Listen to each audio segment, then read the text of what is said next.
We explore this further now and speak to UNISA Thabo Mbeki, African School of Public and International Affairs researcher, Advocate Sipho Mantula. Thank you so much for your time, Advocate Mantula. Firstly, in your view, given what we've seen happen throughout this, the preparation process for this election and last night as well, was this, in your view, free and fair?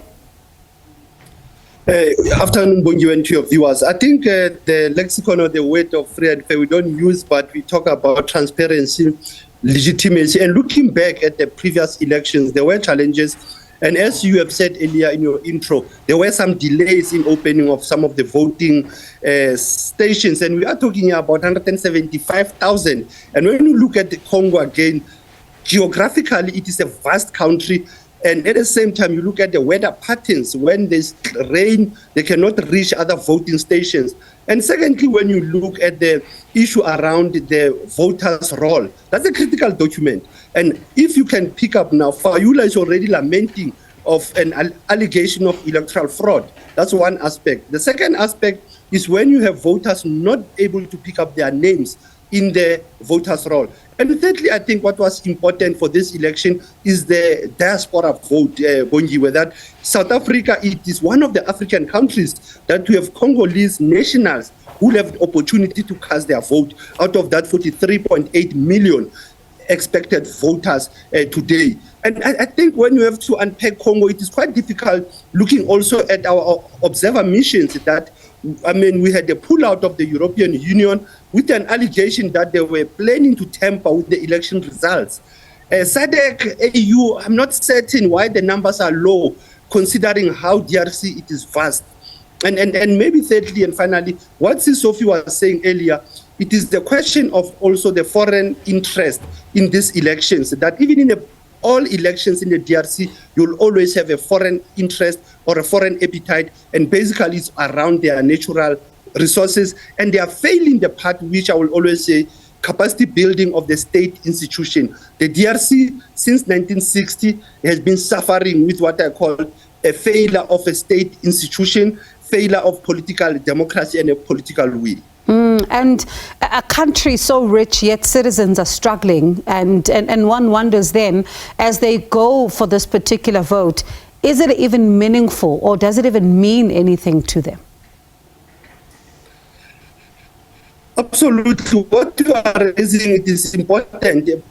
When you look at the Eastern Congo, Eastern DRC, you have 11% that have been left out because of the conflict that is your Rutshuru, Masisi, democratic facade in Africa. Is this vote meaningful? And that's where I think we are having a serious challenge in the African continent in terms of these elections bringing hope to the poor people who have been struggling. We have IDPs, people who have left their home. That's the nature of where we find SADC mission that was supposed to have been, that is supposed to have been there. Because remember, when you are pulling East Africa community, when you are pulling the UN security, the UN peacekeepers who have been there since 1960, by the way, but we have not found any peace.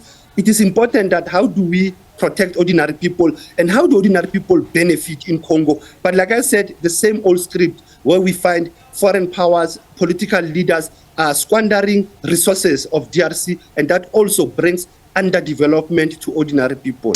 Quite a painful picture you're painting for us there. And, when really one reads about some of the stories over the years that come out of here, it's quite heartbreaking. But this morning, we're seeing some areas still waiting for materials. There's also reports suggesting ink on voting cards having been smudged, making many illegible. And there's also, of course, that issue of fighting those who can't find their names on the voter registration list. In fact, let's talk about all of this and how it then impacts the credibility of this particular election. Absolutely, Bongi. Those aspects that we have mentioned are the core for any election in the African continent.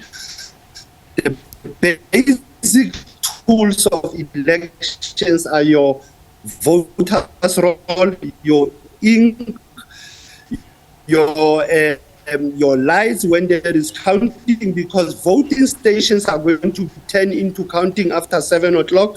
And even voting stations have opened late, they will close late actually. So the voting will continue until tomorrow. And those are the aspects that when you have to look at the standards, African electoral management bodies have to really think hard and think deeper around our electoral value system. How do we come with a value system that is able to can justify that these elections were legitimate, transparent, and peaceful? Hence, I earlier said the free and fairness is always questionable, looking at the vast territory of DRC, looking also at that the new chairperson, he's very experienced on these issues, and I think the only challenge he has now is where you have a ballot paper where you have more than 100,000 candidates, where you have more than 26 presidential candidates. Those are the challenges that you find in Africa. How do we define our democracy? How do we also measure our electoral value system?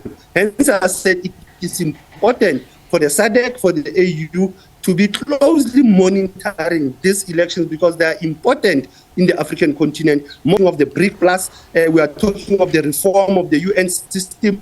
DRC plays a critical role in the global politics. Advocate Mantula, I'm hoping that our line can hold, and we're almost out of time, but you talk about SADC, and one wonders then the impact then that them watching this closely could have if we had a situation in Zimbabwe that even right now people are still, some of them, are unhappy with. It appears as if we're on the same WhatsApp group. I know that you'll ask that question of the of what you call the Zimbabwe report of the SADC. We do hope, Bongiwe, that the SADC Observer Mission will come up with a clear report led by Zambia. And at the same time, the second aspect it is that we need to have more observer missions, Bongiwe, and not have this EU and the USA. We need to invest in our observer missions and our local observer teams in Congo and their monitors. That's where we need to put emphasis. And their report, Bongiwe, they do have an impact, to be honest with you. The problem is when the politicians who have lost elections, they don't want to agree with those ones. But they do have an electoral justice system where you have a contestation of election results. You have to go to the court. We cannot afford to have DRC that had a conflict of 1996 where we lost more than 6 million people. This is a country that is a future for the continent. And with elections, like I said to you, it's a tussle of a contestation of power. It is through the bullet or the ballot, but we have to emphasize that the DRC must go through the ballot, but not the bullet. Advocate Mantula, I'm not sure where you will be on New Year's Day because we're expecting results on the 31st, and one hopes that we get to speak again and talk about this very issue and see then if the results are, you know, a resemblance of what the people want on the ground. It's interesting to look at the developments in the DRC. That is UNISA, Thabo Mbeki African School of Public and International Affairs researcher, Advocate Sipho Mantula.